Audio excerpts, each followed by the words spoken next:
Hi, I'm David. And I'm Sarah. For our E3 final project, we constructed an infinity mirror. But what is an infinity mirror? Well, an infinity mirror is made by sandwiching an LED strip between a mirror and a semi-reflected tinted glass. To power the LED strips, we use TIP120 transistors and an external 12-volt power supply, since the Arduino cannot supply enough power. So what does our infinity mirror do?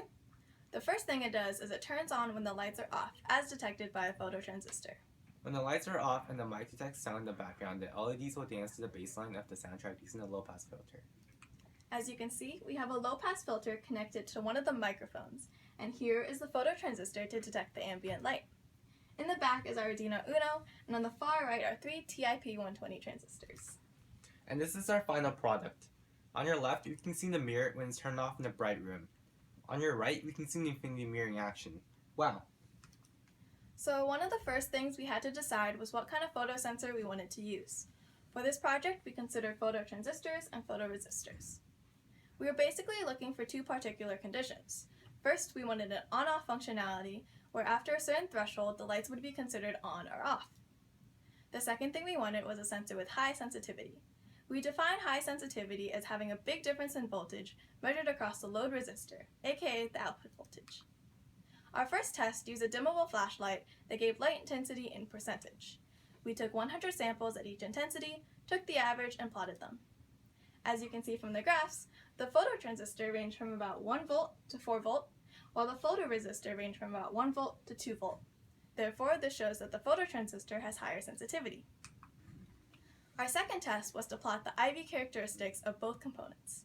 To do this, we measured the current across the sensor at different input voltages and plotted it. We can see that the graph of the phototransistor models a step function, which has the kind of on-off behavior that we want. In designing a low-pass filter, we must consider some fundamental parameters, such as the cutoff frequency, which is defined as the point at which intensity is halved. The cutoff frequency is also inversely proportional to the product of R and C. Next, we must also consider the order, which determines the slope of the roll-off.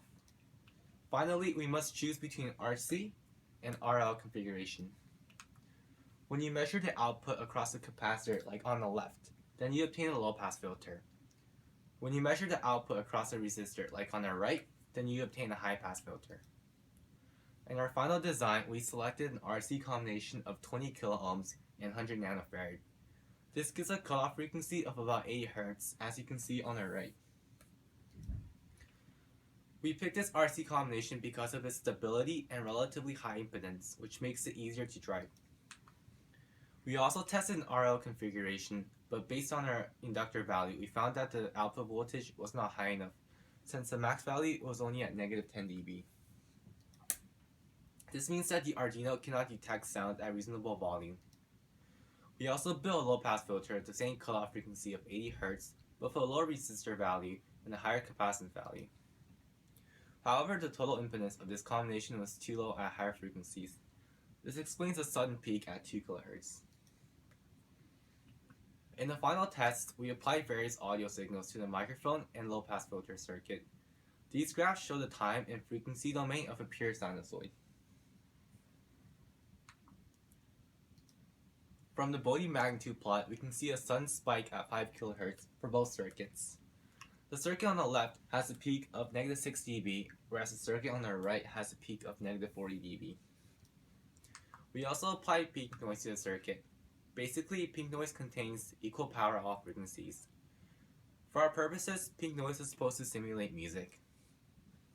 As you can see in the graph, the circuit containing the low-pass filter has a much larger attenuation at the higher frequencies, negative 90 compared to negative 55.